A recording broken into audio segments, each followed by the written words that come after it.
바닥재 비쌀수록 좋다? 이런 생각은 틀렸습니다. 30만원짜리 마루랑 80만원짜리 마루랑 막상 깔아놓고 밟아보면 큰 차이 없어요. 오늘 제가 바닥재 싹 다 꺼내왔거든요. 요즘 잘 나가는 바닥재는 뭔지, 절대 추천하지 않는 바닥재는 뭔지, 이 영상 끝까지 보시면 우리 집에 어떤 바닥재를 깔아야 하는지 딱 답을 찾아드릴 겁니다. 대표님, 어떤 바닥재를 피하는 게 좋은가요? 요즘 강마루들이 잘 나와서 너무 좋죠. 그런데 저는 타일형 강마루 이거 별로 안 했으면 좋겠어요. 타일형 강마루 요즘 유행 아닌가요? 맞아요. 타일형 강마루도 최근에 많이 깔았는데 요즘에는 우드 마루가 더 치고 올라오는 추세예요. 제가 겪어보면 바닥재의 트렌드라는 게 너무 휙휙 바뀌거든요. 그래서 유행보다는 시간이 지나도 촌스럽지 않은지를 따져봐야 합니다. 팁을 좀 드리면 아예 밝거나 아예 어두운 마루는 좀 피하시는 게 좋습니다. 밝은 마루는 머리카락이 떨어지는 게 잘 보여 스트레스 받고요. 완전 어두운 마루는 또 발자국 찍히는 게 잘 보여요. 그럼 유행 안 타는 마루가 뭐예요? 유행 안 타는 건 원목 마루죠. 원목 마루가 수십 년 동안 꾸준히 사랑받는 이유는 단순히 비싸기 때문이 아니에요. 시간이 지나도 고급성을 유지하기 때문입니다.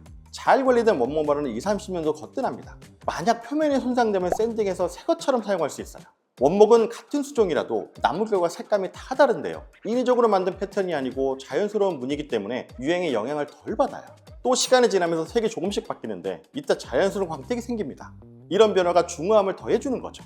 원목 마루는 미니멀이나 모던, 북유럽, 내추럴, 클래식 어떤 형태의 스타일과도 조화를 이루기 때문에 매칭하기도 좋아요. 옛날에는 종이장판이나 PVC장판, 원목마루 정도밖에 선택지가 없었어요. 종이장판은 전주 6배지라고 하는 전통 한지장판인데요. 한지를 6개 붙여서 만들었다고 해서 6배지라고 합니다. 종이장판을 깔고 위에 니스칠을 해서 쓰는 건데 요즘도 장판을 깔려있는 집 이렇게 걷어보면 가끔 누런 종이장판이 깔려있는 집이 있더라고요. 장판 안 쓰는 집은 그 당시에 합판마루를 많이 깔았어요. 근데 이 합판마루가 너무 찍힘이 심하다 보니까 이 강화마루라는 게 나옵니다. 강화마루는 말 그대로 표면이 굉장히 강해서 애들이 뭐 떨어뜨려도 기스 하나 안 나는 그런 마루예요. 저희 집도 애들 키울 땐 강화마루 깔고 썼습니다.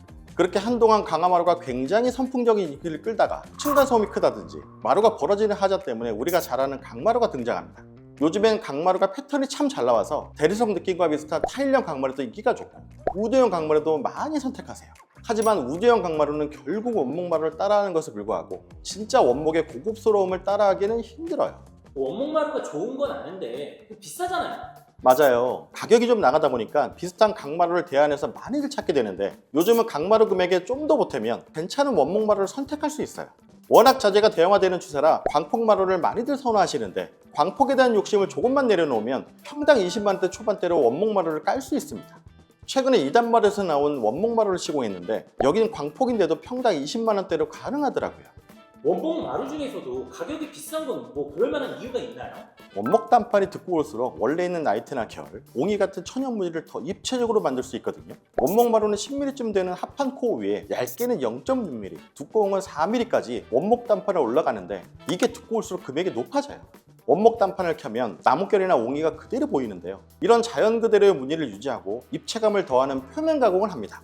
브러싱이나 소마크, 핸드 스크래핑 작업을 해서 엠보가 생기는데요. 단판이 두꺼울수록 원목 자체를 더 깊게 가공할 수 있어요. 그럼 원목 마루를 잘 고르는 방법이 따로 있나요? 물론이죠. 이 세 가지만 기억하시면 원목마루는 마스터가 됩니다. 첫 번째는 함수율이에요. 원목마루가 나무 재질이다 보니 수분을 머금고 있는데 이 함수율의 8에서 10% 사이가 가장 하자율이 적은 원목마루예요. 함수율이 이보다 더 낮다는 건 목재가 지나치게 건조한 상태인데 우리나라는 온돌 문화잖아요. 이런 바닥재를 깔고 보일러를 틀면 마루가 수축하면서 사이가 벌어지거나 뒤틀릴 수 있어요. 반대로 함수율이 너무 높아도 시공 후에 계속 건조하면서 접착력이 떨어지고 들뜨게 됩니다. 두 번째는 유통원이 아니라 수입원을 찾는 겁니다. 수입마루 업체는 크게 직수입하는 업체와 유통만 하는 업체 이렇게 두 형태로 나눠지는데요. 마루에 대한 전반적인 인지도가 우월한 수입원을 선택하시는 게 좋아요. 외국에서 제작한 마루를 우리나라에서 수입해서 유통하는 대형 업체가 대략 20, 30군데 정도 됩니다. 제가 지금 나와 있는 곳이 선일마루 쇼룸인데 여기가 직수입하는 곳 중 하나예요. 이런 데는 판매하는 마루의 재질을 누구보다 잘 알고 제품의 장단점에 대해서도 빠삭합니다. 그리고 꿀팁 하나 드리면 수입원은 가끔 이벤트를 해요. 대량으로 수입하다 보니 재고가 살짝 남을 경우 저렴하게 판매하는 경우가 있어요. 이런 이벤트는 정기적으로 하는 건 아니어서 발품을 파는 수고는 좀 하셔야 하지만 좋은 제품을 싸게 득템할 수 있는 기회니까는 기억해 두시면 좋을 것 같아요. 세 번째는 세워보지 말고 바닥에 눕혀봐야 해요. 원목마루 볼 땐 꼭 쇼룸에 가서 큰 샘플을 보고 결정하세요. 보통 바닥재를 고를 때 마루 회사에서 제작한 작은 샘플을 보면서 고르게 되거든요. 근데 이러면 전체적으로 깔았을 때 느낌을 알기가 어려워요. 컬러감이나 나무의 문양, 바닥 전체에 깔았을 때 어떤지를 체감하려면 넓은 면적에 깔린 샘플을 보시는 게 중요합니다. 쇼룸에 가면 벽에 걸려있는 샘플들이 있을 거예요. 이런 건 전부 바닥에 깔아놓고 봐야 합니다. 세워보는 거랑 바닥에 두는 거랑 느낌이 완전히 달라요. 그럼 대표님이 생각하시기에 가장 가성비가 좋다 하는 바닥재는 뭐예요? 가성비 좋은 역시 강마루죠. 마루 회사에서 강마루는 제품 자체도 많이 생산하고 그만큼 선택폭이 넓어요. 원목마루보다 표면 강도가 좋아서 유지 관리가 편하다는 장점이 있죠. 30평대 기준으로 강마루를 시공하면 한 500만 원 정도 듭니다. 일반적으로 원목마루를 깔았을 때보다 7에서 800만 원 정도 저렴해요. 강마루도 브랜드가 많은데 어디 제품을 좀 추천하세요?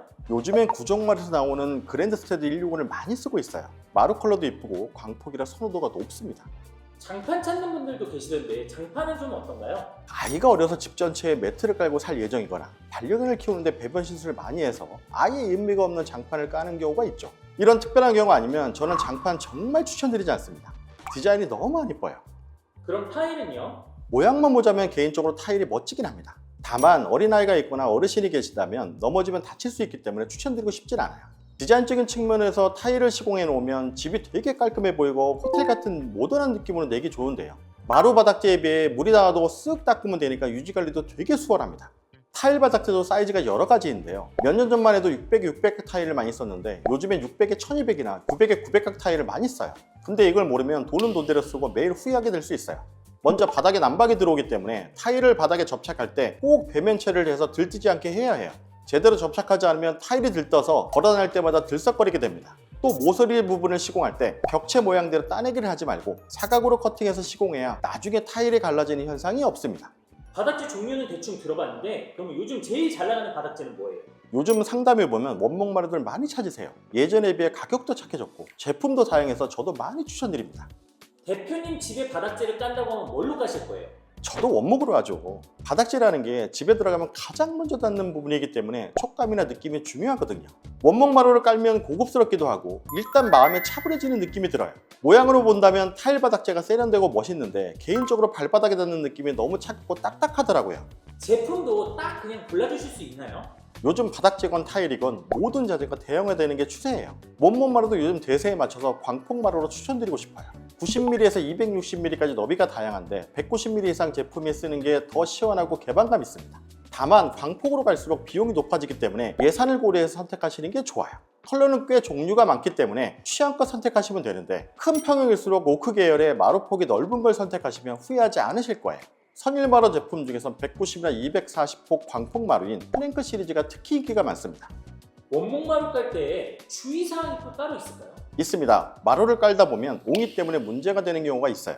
옹이 자체를 원목의 자연스러움을 보고 좋아하시는 경우도 있지만 고양이 발자국처럼 살짝 짙게 표현되기 때문에 이게 여러 군데군데에 드러나면 어수선해 보일 수 있거든요. 샘플을 잘 보고 결정했다 하더라도 막상 현장에서 마루를 다 깔고 보면 생각보다 옹이가 너무 많이 눈에 띄어서 교체하는 경우도 있어요. 근데 원목마루라는 게 내가 원하는 무늬만 딱 골라서 살 수는 없거든요. 그래서 현장에서 마루 배치를 잘 해주는 게 중요해요. 옹이 있는 마루는 잘 안 보이는 곳, 침대나 소파 같은 가구 밑이나 구석에 배치해서 최대한 눈에 덜 띄게 해야 합니다. 패턴에 정말 민감하다면 공용부엔 옹이가 없는 마루를 깔고 방에 옹이 있는 마루를 몰아넣는 방법도 있어요. 바닥재를 깔 때도 어떤 점을 주의해야 될까요?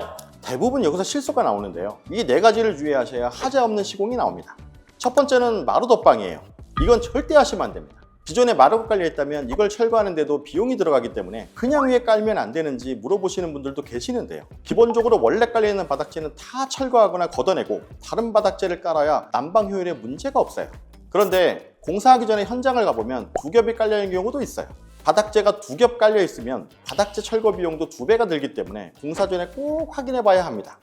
두 번째는 베이크아웃인데요. 바닥재를 깔자마자 보일러 돌리면 돈 다 버립니다. 마루 시공이 인테리어의 거의 마지막 단계이다 보니까 바닥과 마루가 잘 접착되는 양생기간 없이 베이크아웃 한다고 보일러를 세게 돌리는 경우가 있어요. 그런데 급격하게 온도가 올라가면 바닥재가 갈라지고 들뜰 수 있어요. 바닥 깔고 나서 최소 2, 3일, 가능하면 일주일 정도는 접착이 잘 되도록 보일러를 안 돌리는 게 좋습니다. 그 다음은 콘크리트 바닥면이 충분히 건조된 상태인지 확인해야 해요. 난방 배관을 교체해서 바닥면을 미장했다든가 확장 공사를 했다면 바닥에 수분이 남아있을 수 있는데 이 상태에서 바닥재를 깔면 마루가 팽창하거나 뒤틀리고 틈이 벌어질 수 있어요. 특히 장마철 같이 습할 때 미장 작업을 하면 마르는 속도가 더디니까 충분한 공사 기간을 확보해서 10일 이상 잘 말리고 나서 바닥재를 시공해야 합니다. 네 번째는 수평 물탈인데요. 바닥이 평평하지 않은 상태에서 바닥재를 깔면 접착면에 탈락되면서 마루가 들뜰 수 있어요. 기존에 깔려있던 마루를 제거하고 난 다음에 바닥 레벨을 잘 확인해서 수평이 맞는지 확인하는 과정이 꼭 필요합니다. 특히 타일형 강마루 같이 넓적한 형태는 바닥 평활도에 굉장히 민감하게 영향을 받아요. 처음엔 괜찮다가도 계속 밟고 다니다 보면 들뜨는 범위가 점점 넓어질 수 있어요. 하나 더 추가하자면 이건 생활하면서 관리 차원의 문제인데 마루를 깔았다면 스팀 청소를 안 하는 게 좋아요. 고온다습한 스팀 때문에 마루가 변형되고 표면이 갈라질 수 있어요. 원목 마루는 절대 안 되고 강마루도 겉면이 코팅되어 있더라도 마루 틈새로 스팀이 계속 들어가면 변형될 수 있으니 주의하셔야 합니다. 자, 오늘 바닥재 얘기 쭉 해봤는데요. 마지막으로 딱 하나만 기억하시면 좋겠어요. 많은 분들이 인테리어 할 때 벽지에 되게 신경 많이 쓰거든요. 근데 요즘 벽지는 거의 회병 느낌, 도장 느낌이라 색 차이가 아주 미세해요. 집 전체 분위기를 좌우하는 건 벽지가 아니라 바닥재입니다. 그래서 저는 디자인을 잡을 때 제일 먼저 바닥재부터 고르고 거기에 맞춰서 벽지랑 가구를 골라요. 집을 어둡게 만드는 것도 바닥재고 집을 밝게 만드는 것도 바닥재거든요. 바닥을 어둡게 깔면 집이 좁고 답답해 보이는데 밝은 바닥재로 가면 넓어 보이고 천장도 높아 보여요. 그래서 밝은 오프톤을 많이 쓰게 되는 겁니다. 오늘 영상 보시면서 바닥재에 대해 더 궁금한 게 있으시면 댓글 남겨주시고요. 영상 더보기란에 있는 바닥재 체크리스트도 잊지 마세요. 끝까지 시청해주셔서 감사합니다. 아달라 대표 박장호였습니다.